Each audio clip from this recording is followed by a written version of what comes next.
So one more person, and then I'll let you return back to your connecting with each other. So Dr. Kathleen Ross is the current president of Doctors of BC, and I've asked her to make a few comments as well.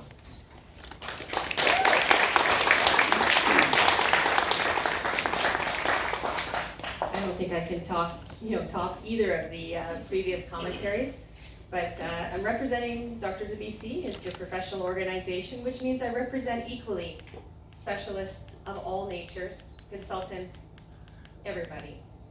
I have actually never in my 27-year career experienced a sensation from one of my consultant colleagues that didn't value the work that I do as a family physician. And I can tell you with 100% honesty that none of my patients have ever not turned to me when they have sought the opinion of a consultant. Monday I got a phone call on my cell phone from a patient that I looked after both her parents. And they died in palliative care, and I was their physician for their palliative care. I delivered both her babies, very joyous things. They're 14 and 17 now. She called me because she had come into the emergency department on the weekend with a syncopal episode and been diagnosed with an inoperable brain tumor. There was a number of options discussed with her: straight to palliative care, radiation, or take an attempt at a massive brain surgery that will likely leave her paralyzed. But before she made her decision, she felt compelled to phone me on a cell phone number that I hadn't given her recently. I had given it to her when her parents were dying.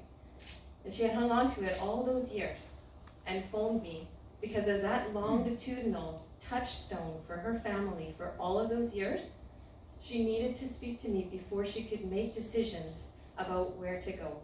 We cried together about the fact that her teenage girls are going to lose their mother no matter what choice we make. This skill set, they don't teach you in school. This skill set you acquire working in family medicine and making the commitment every day to the patients and families that you treat. Doesn't matter if I'm delivering their baby, if I'm dealing with their end of life, if I'm doing their heart surgery, because I've operated on many of my patients. That touchstone is still there. Tell me what, Dr. Ross? What do you think I should do? Let me go over my options. It has power. This foundation to our healthcare system has changed. There's no question it's changed.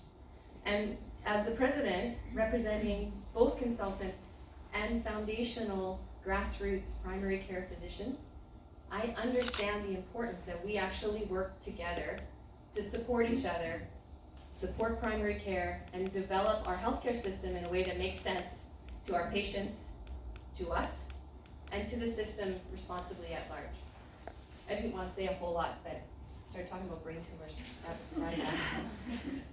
I'm here to congratulate you on the new name. Awesome. I'm happy to count myself among you, for sure.